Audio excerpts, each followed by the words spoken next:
بسم اللہ الرحمن الرحیم۔ السلام علیکم ناظرین۔ صاف دل کو کثرت ایجاز کی حاجت نہیں، ایک نشاں کافی ہے گر دل میں ہو خوف کردگار۔ ناظرین، آج آپ کو میں ایک ایسی ڈاکومنٹری دکھاؤں گا جس کے بارے میں مولانا مفتی طارق مسعود صاحب نے کچھ حضرت مرزا غلام احمد صاحب کے بارے میں کہا ہے۔ انہوں نے ایک حوالہ قرآن مجید کا دیا کہ قرآن مجید میں آتا ہے کہ اگر کوئی شخص میرا نام لے کے کہے کہ یہ خدا نے مجھے آرڈر کیا ہے اور وہ خدا نے نہ کیا ہو تو اس کا میں دایاں ہاتھ پکڑ کے اس کی شارک کاٹ دیتا ہوتا ہوں۔ انہوں نے حوالہ دیا کہ حضور صلی اللہ علیہ وسلم کے بارے میں بتایا کہ اگر محمد اپنے پاس سے ایک لفظ بھی، ایک نقطہ بھی کو بیان کرے تو تمام نبوت ان کی ختم ہو جائے گی اور ان کی دایاں ہاتھ سے پڑھ کے شارک کاٹ دوں گا۔ انہوں نے پھر بعد میں یہ کہا کہ یہ اصل میں ہر ایک کے لیے نہیں ہے، کیونکہ یہ جو احمدی ہیں، انہوں نے تو خیر مرزائی کہا، احمدی ہیں یہ لوگ جو ان سے ہیں یہ بھی یہی حوالہ دیتے ہیں۔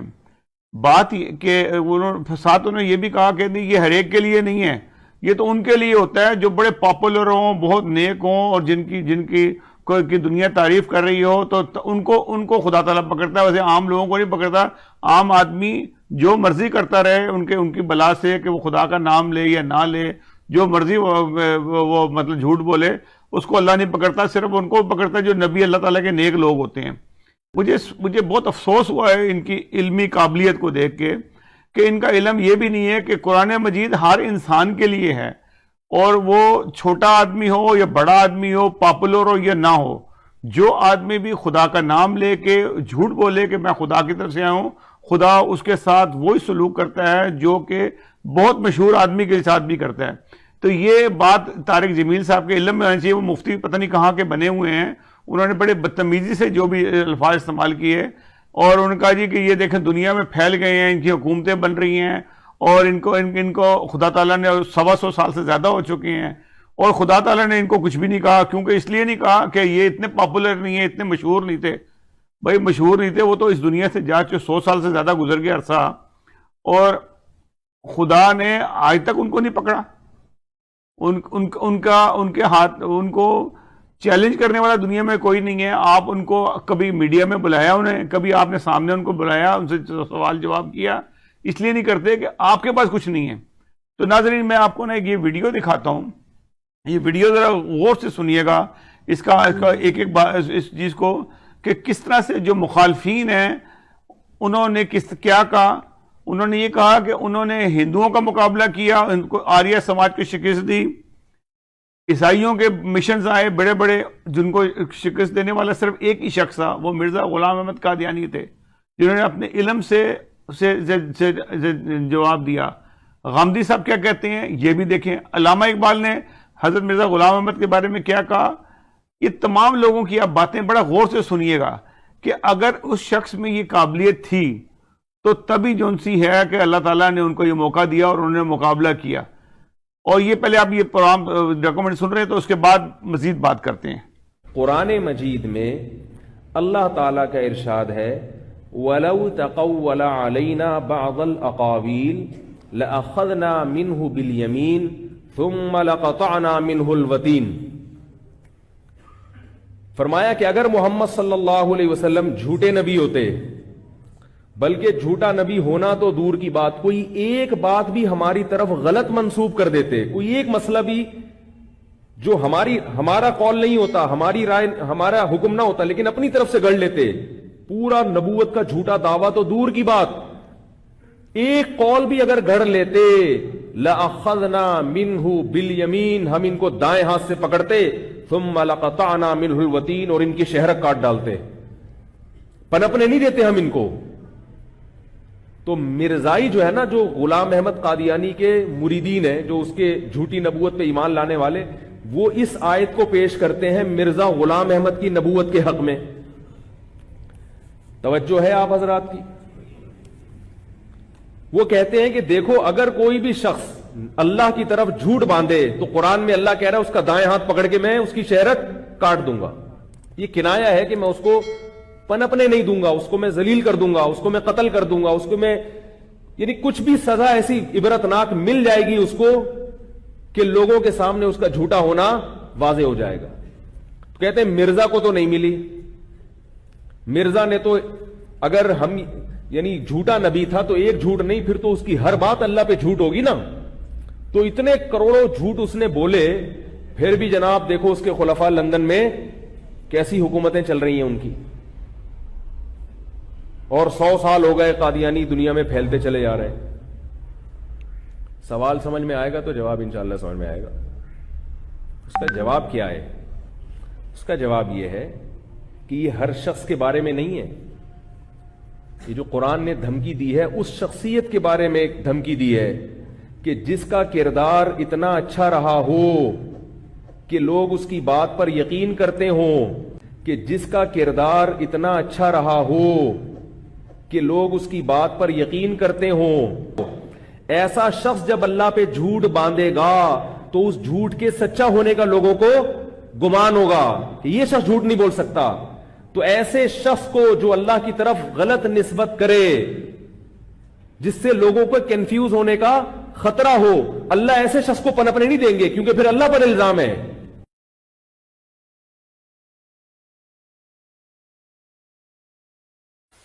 قادیانیوں کا غلام احمد قادیانی بہت بڑا عالم تھا. تو شروع میں مرزا صاحب نے بھی عیسائی پادریوں سے ہندو آریہ سماج کے اسلام دشمن سرگرمیوں کو مقابلہ کرنے کے لیے بطور مناظر اپنے آپ کو پیش کیا، اور بر صغیر کے مسلمانوں میں کچھ مقبول ہوئے. اور اس حد تک اس کو مقبول کرایا گیا کہ اس بر صغیر کے سارے ہی مسلمان تقریباً اس کو بہت اچھا سمجھتے تھے. شروع میں جب وہ مبلغ اسلام کی حیثیت سے بڑا پاپولر تھا اور لوگوں کے آنکھ کا تارا بنا ہوا تھا، تو اپنی ہی جماعت کے بہت سے علماء حضرت شاہ صاحب کی خدمت کرتے کہ حضرت جی ان کے بارے میں بدگمانی نہ کریں، یہ آدمی بڑا کام کا ہے، بہت کام کرتا ہے.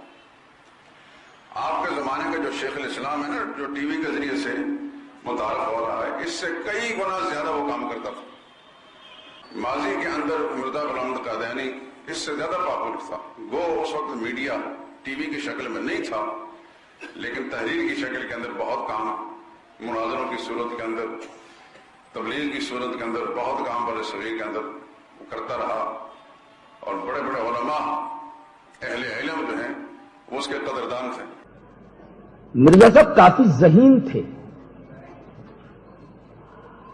اور ذہانت کا اندازہ ان کی کتابوں سے لگایا جا سکتا ہے. کوئی آدمی ایسے ہی 84 کتابیں تصنیف نہیں کر دے گا. یہ شخص 84 کتابوں کا مصنف ہے. مسلمانوں کا نمائندہ بن کے یہ آریاؤں کے ساتھ، ہندوؤں کے ساتھ اور عیسائیوں کے ساتھ مناظرے کر رہا تھا. یہ وہ دور ہے کہ جب بڑے بڑے علماء اس کو تحریریت کی خطوط لکھ رہے تھے کہ تو بڑا اسلام کو پرچم بلند کر رہا ہے. مرزا قادیانی نے مناظرے جیتے، 70 کے قریب مناظرے جیتے. کس نے؟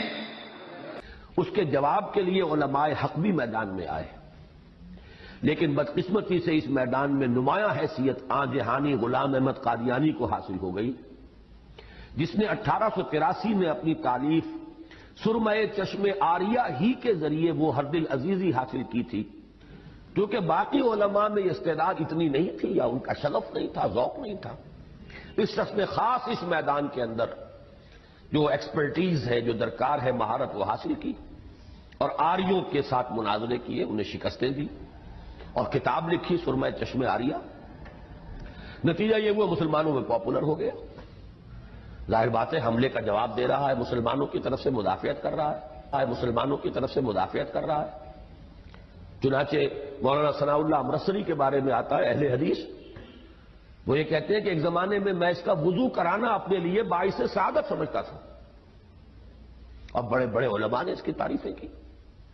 علامہ اقبال نے کہا اگر کسی کو صحیح اسلام دیکھنا ہو تو قادیان میں جا کے دیکھیے. کچھ میں سمجھتا ہوں کہ علامہ اقبال پر کوئی دور آیا ہوگا، ایک دور ان پر ایسا بھی تو آیا کہ جبکہ وہ قادیانیت کے بہت ہی معتقد تھے.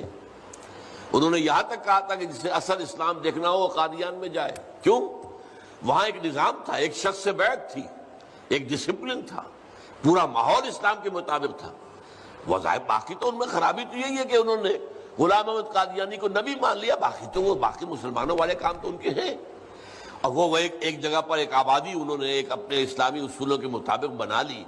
تو اس کے بارے میں علامہ اقبال نے کہا کہ اسے صحیح اسلام دیکھنا ہو وہ جائے اور قادیان میں دیکھیے غلام احمد قادیانی نے اپنے فتنے کا آغاز کہاں سے کیا تھا یہ سمجھ لیجئے. پہلے وہ ایک مناظر تھے، بہت اچھے مناظر. غلام احمد قادیانی آریہ سماجیوں سے مناظرے کیے، عیسائیوں سے مناظرے کیے، مناظروں میں فتح حاصل کی، مسلمانوں کی آنکھوں کا تارا بن گئے، محبوب ہو گیا. کیونکہ یہ عیسائیوں کو جواب دیتے تھے. تحریک پاکستان ہی نہیں، خود جو ہے مولانا ابوالکلام آزاد، مولانا ثناء اللہ امرتسری. اصل میں یہ ایک خاص دور تھا جب کہ اسلام کے خلاف ایک تو عیسائی متاثر تھے، یہ خود تھے. یہ غلام رسول مہر اور عبدالمجید سالک احمدی تھے. میری اطلاع نہیں ہے یہ. بہرحال میں جو عرض کر رہا ہوں وہ یہ کہ جو کام وہ کر رہا تھا اس نے تو عیسائی مشنریز کے ساتھ مناظرے کیے اور انہیں شکستیں دی. کس نے؟ عیسائی مشنریز کو ساتھ مناظرے کر کے غلام احمد نے انہیں شکستیں دی. اور ایک زبردست جو ایک وائلنٹ تحریک اٹھ گئی تھی، یہ ستیارتھ پرکاش کا جو مصنف تھا، آریہ سماج. تو آریہ سماج کے لوگوں سے بھی اس نے مناظرے کیے اور انہیں شکستیں دی. اچھا، ان دو چیزوں کی وجہ سے علماء کی آنکھوں کا تارا بن گیا. احمد خان نے بھی مولانا سید میر حسن کو منع کیا تھا کہ ان کے ساتھ جھگڑا کرنے کی ضرورت نہیں ہے، ہمیں کیا ان کا جو بھی عقیدہ ہے عقیدہ رہے ان کے پاس، لیکن ہمیں اس سے کوئی غرض نہیں. لیکن سنے ہے کہ آدمی بڑا صالح اور نیک ہے، اور وہ مقابلہ کرتے تھے ان عیسائیوں سے. نہیں، مگر یہ ثبوت موجود ہے کہ وہ متاثر ہوئے تھے، جیسے شروع میں کہا تھا انہوں نے پروگرام سے کہ بہت سے لوگ متاثر ہوئے. مرزا غلام احمد کے بارے میں انہوں نے یہ لکھا ہے ایک جگہ کہ اس دور، یہ 1898-99 کی بات ہے، کہ اس دور میں مرزا غلام احمد جس طرح اسلام کو سمجھے ہیں ایسا بہت کم لوگ سمجھے ہیں. میرا یہ خیال ہے کہ وہ کبھی بھی احمدی نہیں تھے، البتہ غلام احمد کی تعریف انہوں نے کی.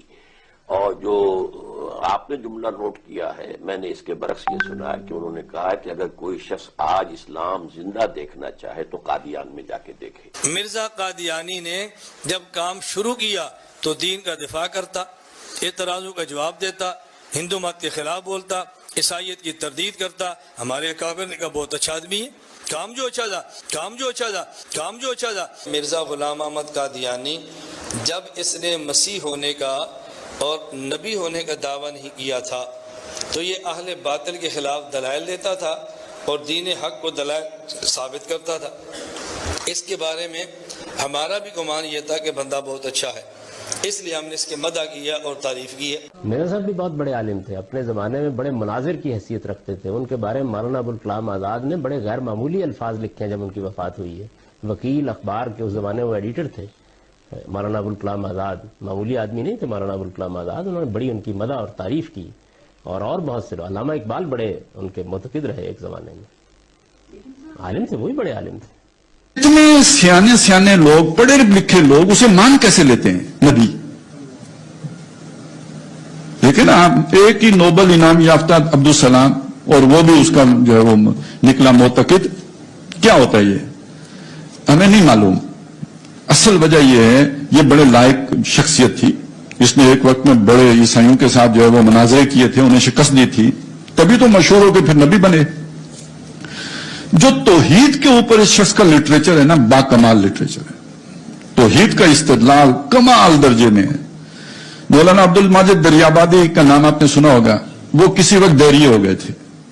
انہوں نے خود یہ بات کہی ہے کہ میں دہریت سے توحید کی طرف غلام احمد قادیانی کا لٹریچر پڑھ کے. In India, within the last couple of hundred years, there arose a leader who was a Sunni and who was a defender of Islam against many critics, and he debated with people of other faiths. So anyone praising Mirza before this 1891, he shouldn't be blamed, because the Deobandi, the Barelvi, everybody used to praise him. Everybody used to praise him.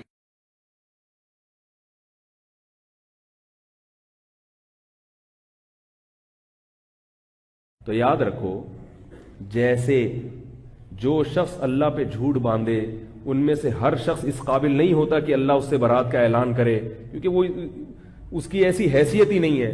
ایسے ہی علماء میں جو بھی internet پر مفتی بن کے لوگوں کو مسئلے بتانا شروع کر دے تو ہر مفتی بھی، ہر ایسا شخص بھی اس قابل نہیں ہوتا کہ علماء اپنے اوقات کا حصہ اس جاہل پہ خرچ کرنا شروع کر دے۔ جی ناظرین، آپ نے یہ مولانا طارق مسعود صاحب کو جو جواب انہی کے علماء نے دیا ہے کہ ان کے زمانے کے بھی اور آج سے 100 سال پہلے کے بھی حوالے جو ان سے دیے کہ حضرت مرزا غلام احمد قادیانی کے بارے میں بات ساری یہ ہے کہ جس شخص نے بھی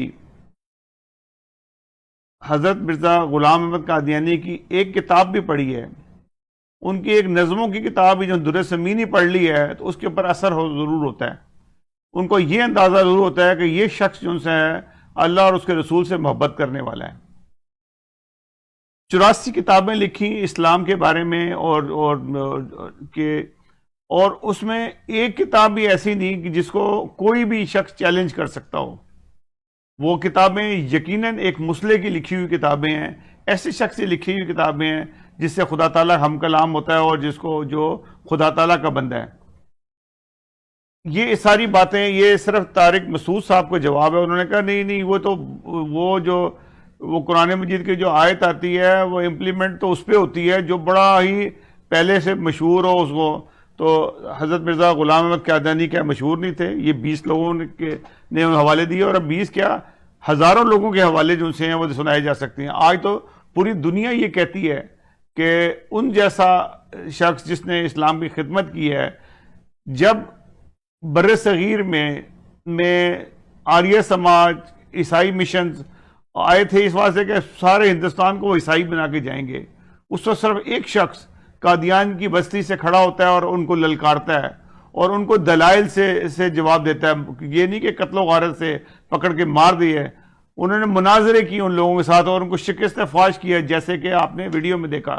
تو یہ شکست دی ہے، یہ وہ ہوتے ہیں وہ مرد مومن جو شکست دیتے ہوتے ہیں۔ یہ کوئی آسان کام نہیں ہے جو جماعت احمدیہ میں رہنا، جو احمدی آج جو تکلیفیں اٹھا رہے ہیں ان کو سچائی نظر آتی ہے تو وہ اٹھا رہے ہیں۔ تو ناظرین، یہ صرف یہ ویڈیو دکھانے کا مقصد یہ تھا کہ میں نے جس طرح شعر پڑھا تھا کہ صاف دل کو کثرت ایجاز کی حاجت نہیں، ایک نشان کافی ہے گر دل میں وہ خوف کردگار۔ ایک نشان ہی بڑا ہوتا ہے کہ اگر ایک آدمی کی آپ کی چھوٹی سی ایک بات سچائی نظر آتی ہے، اس کا مطلب اس کے پیچھے ایک بہت بڑا جو خزانہ چھپا ہوا ہے جس کو آپ نے تلاش کرنا ہے۔ ناظرین، اگلے پروگرام تک کے لیے اجازت دیجیے گا۔ جانے سے پہلے ایک ریکویسٹ ہے کہ ہمارے پروگرام کو، ہمارے چینل کو سبسکرائب ضرور کریں اور بیل کے آئیکن کو کلک کریں تاکہ ہماری تازہ بتازہ ویڈیوز جو ہیں آپ کو ملتی جائیں۔ اللہ حافظ و ناصر۔